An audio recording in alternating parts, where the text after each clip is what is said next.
At the beginning of the film, Margot and Tyler are waiting on the pier. The guy is excited in anticipation of a wonderful day. They go to dinner at an elite restaurant on a private island. Soon other guests arrive. Among them are a restaurant critic with an editor, a wealthy married couple, a late career movie star with an assistant, and 3 young financial brokers. On board they are offered a snack. Although it is not a flop, Tyler happily takes a photo of it before eating it. But the heroine does not share his delight. Guests are greeted on the island by head waiter Elsa. It turns out that another girl was supposed to come with Tyler. The arrivals are led to the restaurant. On the way, Margot, having overheard the conversation of the critics, notes their rather large size of the emergency room. On the way, they go into a smokehouse, where Elsa explains that violating the exposure can lead to fatal poisoning. Guests are shown to the staff dormitory. The residence of a chef named Slovak is not that evil, it just stands aside. The tour ends at the restaurant itself with a small hall combined with a kitchen. An elderly woman is already sitting in the corner, and employees are carefully working on dishes using tweezers and liquid nitrogen. Elsa asks not to take pictures of the food. The chef has a thing that it should be eaten, not admired. It's time for the aperitif and the chef himself appears in the kitchen. As soon as the waiters have served the dishes, the guests try the grains and discuss their own affairs. Tyler enthusiastically tells Margot about the secrets of cooking. When it's time for the first course, the chef attracts the diner's attention with a loud clap. He reads a pathetic speech about the gastronomic debauchery that awaits them. The speech brings tears to Tyler's eyes. He is a longtime fan of the chef and dreams of being liked by him. Margot notes that it is not necessary to be sympathetic. He is a client who pays money for services. Despite his immense admiration, Tyler still breaks the rule and takes a photo of the dish. Another clap is heard. The chef is ready to present the second course. He says that bread has long been considered the food of the poor, and such distinguished guests gathered today cannot stoop to food for the plebeians. Therefore, they are served a set of sauces for bread without the bread itself. Instead, a piece of paper with a recipe. Visitors' opinions are divided. They find the idea outrageous, but unique. The critic criticizes one of the sauces for its uneven consistency. But in any incomprehensible situation, she needs to eat well and, at the order of the chef, they bring her a larger plate. The brokers ask Elsa to serve bread, but she categorically refuses. Margot, realizing that relying on a croûton or a stale piece of croûton is useless, refuses to eat the condiments. Tyler wants to take her portion, but he touches the glass. The incident attracts the attention of the boss. He wonders why Margot is not eating, not paying attention to her companion. The girl says there is no food on her plate. The cook fails to convince the guest to try the dish. Another clap will mark the third course, called Remembrance. Slovak introduces the elderly woman in the corner, her mother, and tells a childhood story about her drunken father. Diners are served a deconstructed taco, tortillas, and a chicken drumstick. Before the guests wrap the shawarma, the chef talks about a unique recipe. For the sake of those gathered, he added laser engraving to the flatbread. The restaurant critic has on the flatbreads the establishments that closed after her devastating reviews. The movie star has a still from a bad movie. A rich couple depicts scenes from their family life, and they are real. Only the last one shows the husband in the company of another lady. Brokers have details of a secret account where they transfer the stolen money. They are worried that they will be imprisoned, since there is evidence. But they calm themselves down with the thought that turning them in is unprofitable. The boss can go as an accomplice. Tyler is shown taking pictures of food, which upsets him. Margot wants to make a scandal for taking photographs without permission, but the man says that's not the way it's done in this restaurant. They quarrel, but since Tyler pays for dinner, the girl has to come to terms. She goes out to the toilet to secretly smoke through the window. The chef finds her there. The man asks what exactly she didn't like about the last dish, and also who she is. She's not on the invitation list. He doesn't believe her name is Margot. The girl, in a rude and cynical manner, asks not to bother her with questions, after which she returns to the hall, where preparations are underway for the fourth course. When there is a clap, the chef invites one of the cooks. He will serve a dish called Chaos. Slovak says that the guy is a good cook, but not talented. The cook agrees that he will never achieve success in haute cuisine, after which he blows out his brains with a revolver shot right in front of the amazed audience. As the staff carefully removes the body, everyone except Tyler is buzzing excitedly, wondering what's going on. The guests assume that the suicide is only a staged act. The chef politely invites you to calm down and sit down while the waiters drag the corpse with dripping blood outside. Soon the dish is served. With a loud shout, the chef orders food, and the frightened guests obediently take their knives and forks. The rich couple wants to leave the hall, but Elsa and the mugs at the entrance do not let them out. The man threatens heavenly punishment, to which the staff politely grabs his hands and cuts off his ring finger, from which his wedding ring falls off. Stunned, Margot looks at Tyler. He, as if nothing had happened, is enjoying his food. Elsa picks up the bloody ring and gives it to the wife of the man sobbing in pain. The restaurant critic believes that this whole show is staged especially for her, for the sake of advertising. Margot is invited into the kitchen for a conversation with the chef.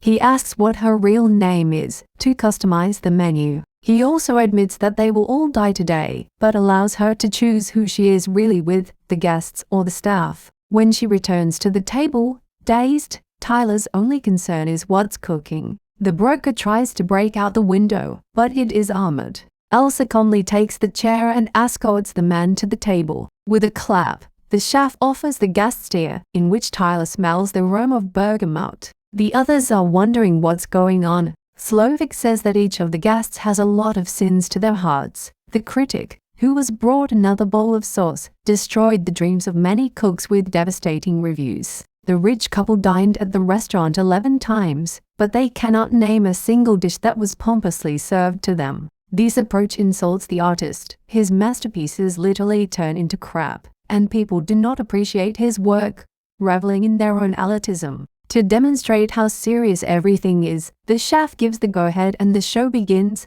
The restaurant's main investor, a financial angel, hangs outside with his hands tied and fake wings. The rope slowly lowers the money into the ocean until he disappears into the water. Afterwards, Margot is taken to the boss office. She admits that she doesn't belong in this restaurant. The man responds by saying that her place is with her own people, with the workers, mob and servants. The boss understands that she is an escort. One of her clients was a rich man whose finger was cut off. Slovak admits that he is tired of eternal attempts to please rich and spoiled clients. He misses simple feelings, devoid of hypocrisy and arrogance. For the presentation of a new dish, guests are taken outside. He is announced by a girl chef, Catherine. She tells how the chef tried to seduce her, and after refusing, he tormented her with psychological taunts. The girl stabs him in the leg with scissors, just like he once did to his drunken father, after which Slovak asks her for forgiveness.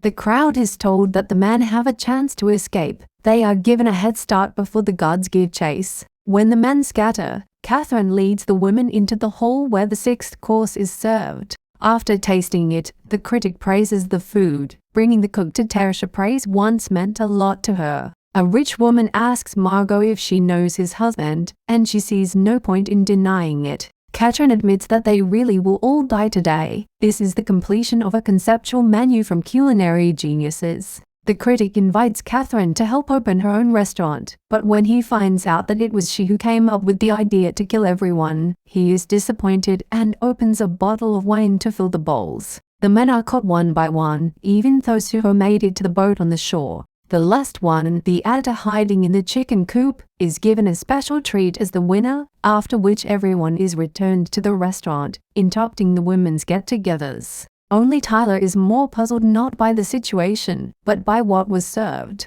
In the next course, the chef addresses Tyler. It turns out that he had been corresponding with his idol for a long time and was informed in advance about the dinner and plans to complete it. For the sake of gastronomic delights, he even disdained the danger of death. There's just one problem. The restaurant only serves couples, so instead of the girl he had quarreled with, Tyler hired Margot, knowing full well that she would also be killed. Because of such cynicism, a horizontal profile worker beats a client until she is pulled away by a security guard. The chef praises Tyler's refined taste and invites him into the kitchen, personally signing his dedicated jacket. Then the chef tells him to cook something. While nervous, Tyler, under the watchful gaze of his idol and the other chefs, chops onions and fries meat. The chef inconspicuously comments on the process, without slipping into the expression of Gordon Ramsay. As soon as the guest has at least fried the meat mixed with onions,